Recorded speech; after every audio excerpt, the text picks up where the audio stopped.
Nolly is on ITVX, and the biopic tells the story of how Noelle Gordon lived out her final days in the world of showbiz.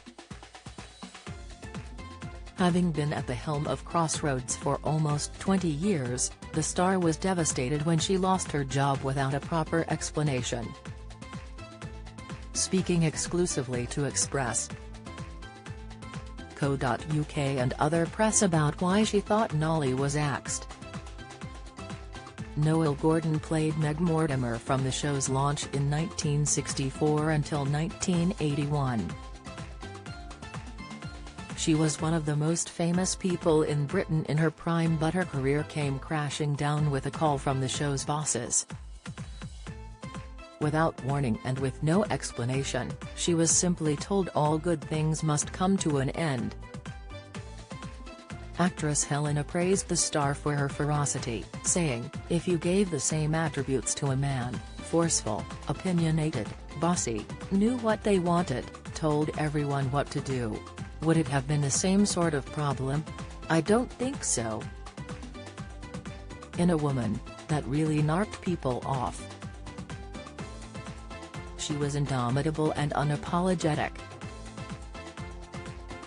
I think many of the men who ran the show were terrified of her and threatened by her." Speaking to Express.co.uk and other press, she suggested this could have been the reason why she was sacked. She explained, "She's a great force, we are often so apologetic, especially the British, going, 'Oh, I'm sorry.'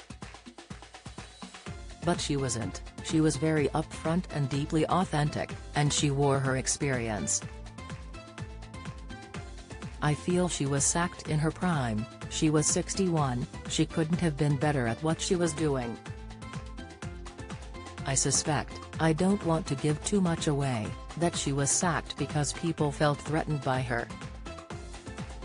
They might have been annoyed too that she was clever, and she was probably cleverer than most of the people on the show.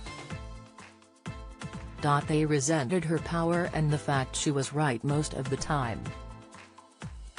The series has been described as a bold exploration of how the establishment turns on women who refuse to play by the rules, the women it cannot understand and the women it fears. The description continues, and it is a love letter to a legend of television, and to the madcap soap she starred in. Nolly is an outrageously fun and wildly entertaining ride through Noelle Gordon's most tumultuous years, and a sharp, affectionate and heartbreaking portrait of a forgotten icon. Russell T. Davies created the show, and he wanted to tell Nolly's story now, as it is a story of a woman in a very masculine industry. He added, "Obviously now we're fascinated by a lot of Me Too stories, and while there's no sexual element to this story, it shows how men treat women in and out of business. I did uncover the chain of events that led to her sacking, that no one else had ever quite seen. There are no shocks. I think it's important to say that there are no big revelations. We're not exposing anything about Nolly's private life. But what I did uncover was the chain of conversations that led to what happened, and it's quite devastating, I think." Nolly is available to watch on ITVX.